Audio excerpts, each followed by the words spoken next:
You've got those big blue eyes, drive me crazy, make me fantasize. Assalamualaikum warahmatullahi wabarakatuh.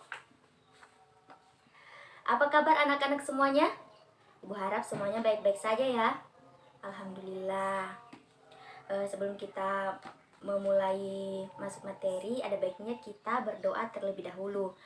Berdoa menurut agama dan keyakinan kita masing-masing. Berdoa ibu yang pimpin ya. Oke, berdoa dimulai.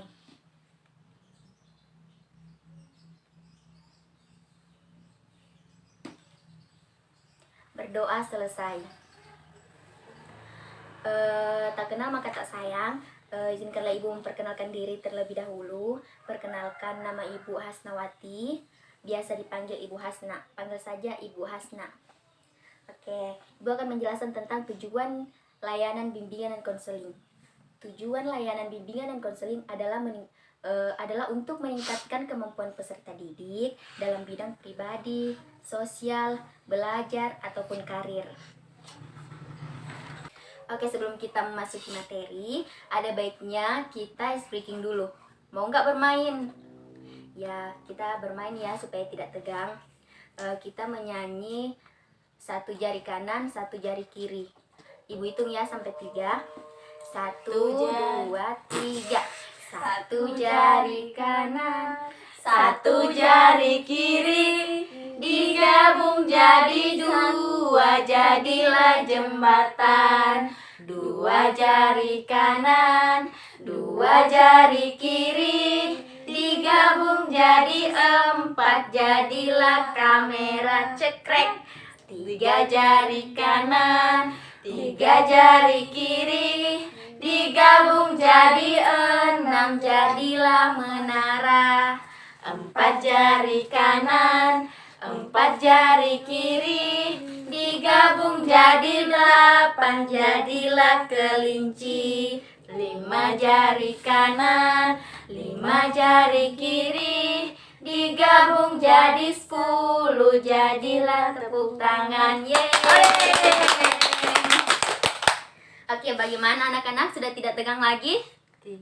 Sudah, Bu. Oke. Ibu mau menanyakan kesediaan teman-teman. Bagaimana kesediaannya? Sudah bersedia untuk memasuki materi kita pada hari ini? Ya, Bu, sudah. Oke. Selanjutnya kita akan memasuki materi.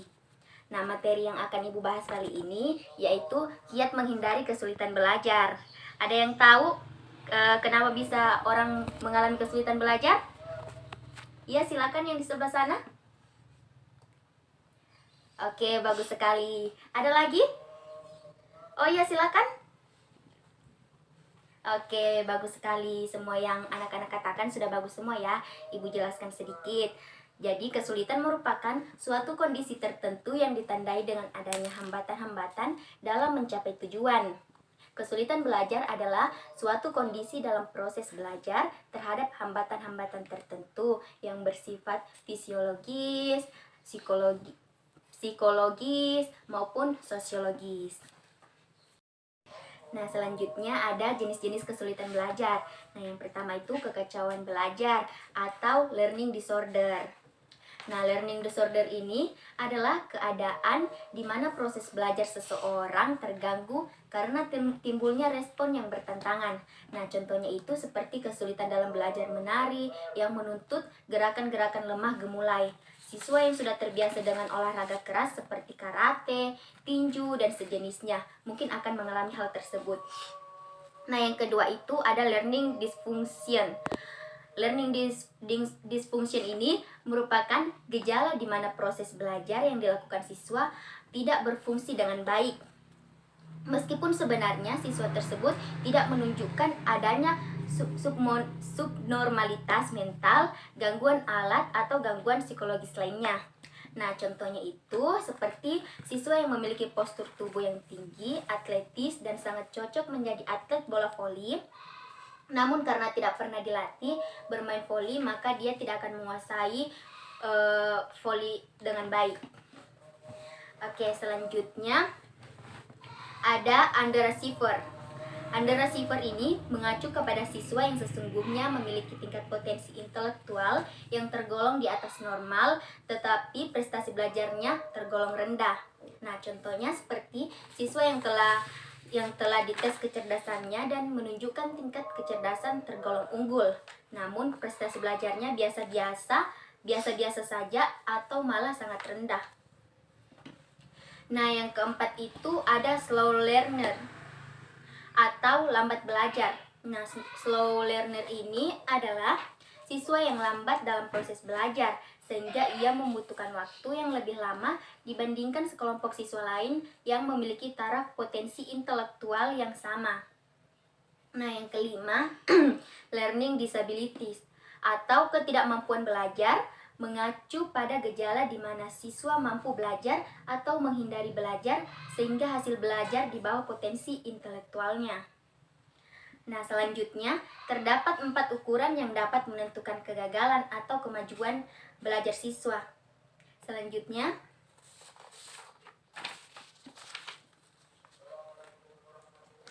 ada pertama itu tujuan pendidikan. Siswa yang dapat mencapai target tujuan pembelajaran dianggap sebagai siswa yang berhasil. Sedangkan apabila siswa tidak dapat mencapai target tujuan pembelajaran, dikatakan mengalami kesulitan belajar. Oke, selanjutnya yang kedua, kedudukan dalam kelompok. Siswa dikatakan mengalami kesulitan belajar apabila memperoleh prestasi belajar di bawah prestasi rata-rata kelompok secara keseluruhan.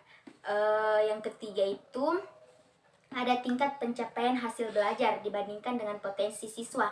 Dikatakan mengalami kesulitan belajar apabila prestasi yang dicapainya tidak sesuai dengan potensi yang dimilikinya. Hal ini biasa disebut dengan underachiever. Nah, yang keempat itu ada kepribadian. Siswa dikatakan mengalami kesulitan belajar apabila menunjukkan gejala atau pola-pola perilaku atau kepribadian yang menyimpang dari seharusnya. Yang selanjutnya adalah kiat menghindari kesulitan belajar. Yang pertama itu, tentukan tujuan belajar. Tujuan dalam belajar dapat membantu pemutusan perhatian terhadap apa yang dipelajari. Sikap mental diharapkan taat pada tujuan belajar, sehingga apapun yang terlepas dari tujuan jangan dicari dan diabaikan. Yang kedua adalah kenali sistem ingatan. Dalam rangka belajar, perlu mengalami sistem ingatan diri sendiri. Hal ini sangat menentukan berhasil tidaknya seseorang dalam belajar. Yang ketiga itu kenali rentang konsentrasi. Dalam belajar, konsentrasi memegang peranan penting bagi seseorang sebab seseorang tidak dapat berkonsentrasi dalam belajar, berarti dia tidak akan mendapatkan sejumlah kesan yang diinginkan dari hasil yang dipelajari. Nah, yang keempat adalah kenali tipe belajar sendiri. Macam-macam tipe belajar, yaitu belajar sambil berbuat, belajar dengan bersuara, belajar lewat kata hati, dan belajar dengan gerakan mata. Nilailah sendiri mana yang cocok dengan karakteristik sendiri. Bila ditemukan, gunakan untuk keberhasilan dalam belajarmu. Nah, kelima itu sifat buku. Kenali sifat buku. Sebagai bahan bacaan, buku memiliki sifat mudah, sedang atau sukar atau dibaca. Sebagai pelajar yang gemar membaca buku, perlu mengenali sifat sejumlah buku. Nah, yang keenam itu jauhi sifat malas. Nah, ini juga yang sangat penting ya anak-anak. Sekiranya ingin menjauhi sifat malas, maka jauhilah sifat suka nyontek, hasil pekerjaan orang lain, atau dari catatan kecil, penuhi keinginan sesaat. Nah, yang ketujuh, catat tugas yang belum selesai. Siswa yang terbiasa mencatat tugas-tugas yang akan dikerjakan berarti mengurangi beban otak, dan otak tidak akan terlepas untuk mengingat tugas yang akan dilakukan. Nah, yang terakhir adalah belum siap dengan belajar. Kesiapan untuk belajar bukan berarti tentang fisik saja, tetapi juga dalam arti psikis atau kejiwaan, dalam material agar menghasilkan hasil belajar yang maksimal. Nah, itulah tadi penyampaian materi yang saya berikan. Nah, untuk menghindari kesulitan belajar, Ibu akan menayangkan ada satu hal yang selalu dilakukan oleh semua orang, baik sejak bayi, anak kecil, remaja, dewasa hingga tua. Hal itu adalah belajar.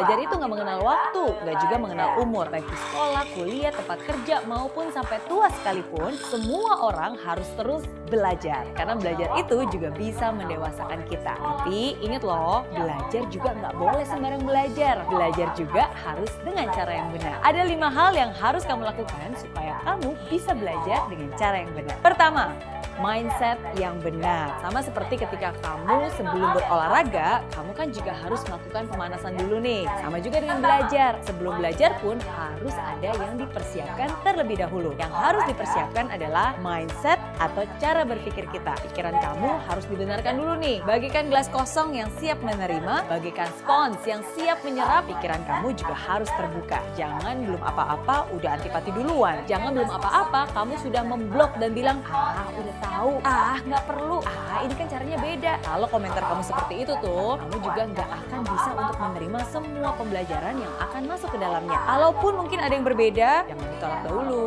tapi harus dicerna dan juga diolah. Ingat, dengan mindset yang benar, maka kamu pun bisa belajar dengan cara yang benar. Yang kedua, guru yang benar. Belajarlah dari orang yang pernah melakukan hal yang ingin kamu pelajari. Belajarlah dari orang yang benar-benar mengerti hal-hal yang memang kamu ingin kuasai. Kalau kamu belajar masak tapi belajarnya sama montir yang nggak pernah bisa masak sama sekali, pastinya nggak akan bisa juga kan? Kalau kamu ingin belajar renang tapi belajar dengan guru yang sama sekali nggak pernah berenang, pasti hasilnya juga tidak akan maksimal. Tapi kalau kamu mau belajar dengan orang yang ahli, yang benar-benar sudah mengerti hal-hal yang kamu ingin kuasai, belajar juga dari orang-orang yang sudah terbukti melakukan hal yang memang ingin kamu dapatkan dan juga ada track recordnya, pastinya pembelajaran kamu juga pasti akan jauh lebih cepat dan jauh lebih efektif.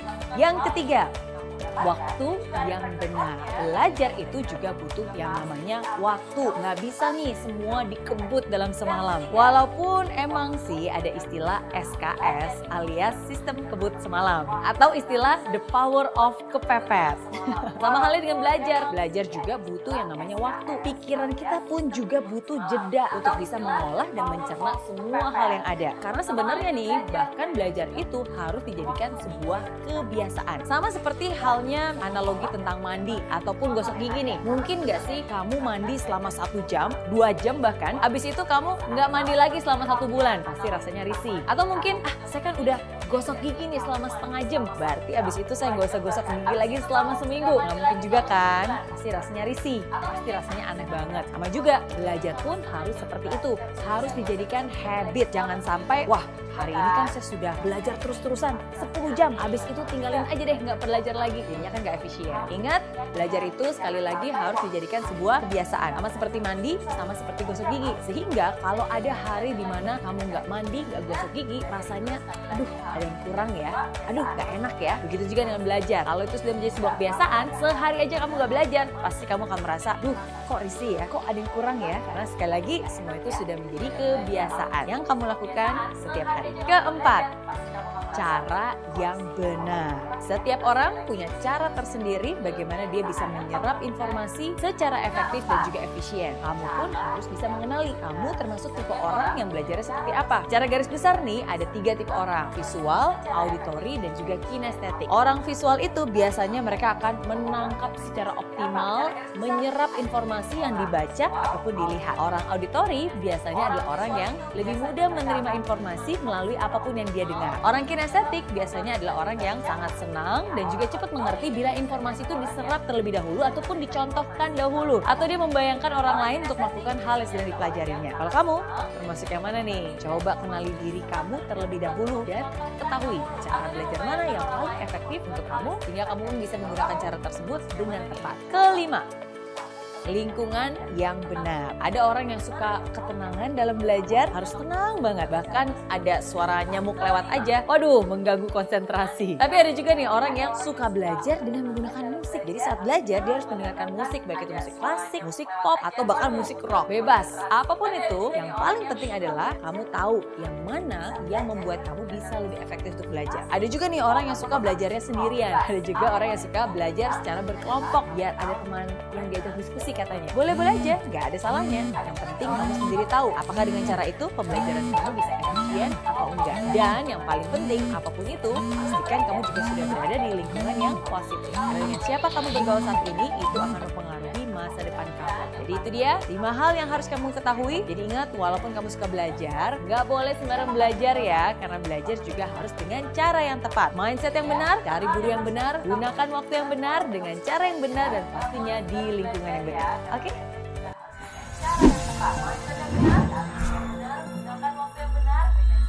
Di aplikasi Mary Riana.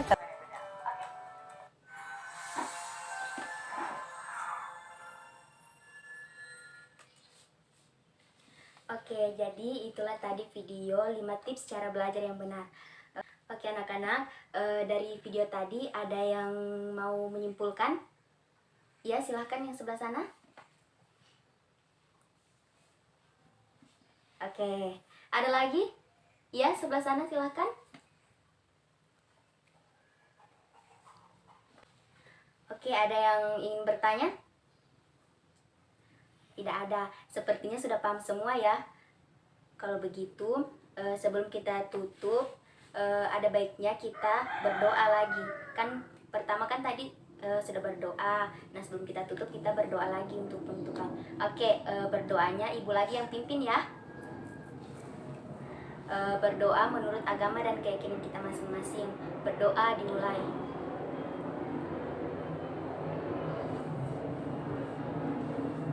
Doa selesai. Oke, sekian dari saya. Wabillahi taufiq wal hidayah. Wassalamualaikum warahmatullahi wabarakatuh.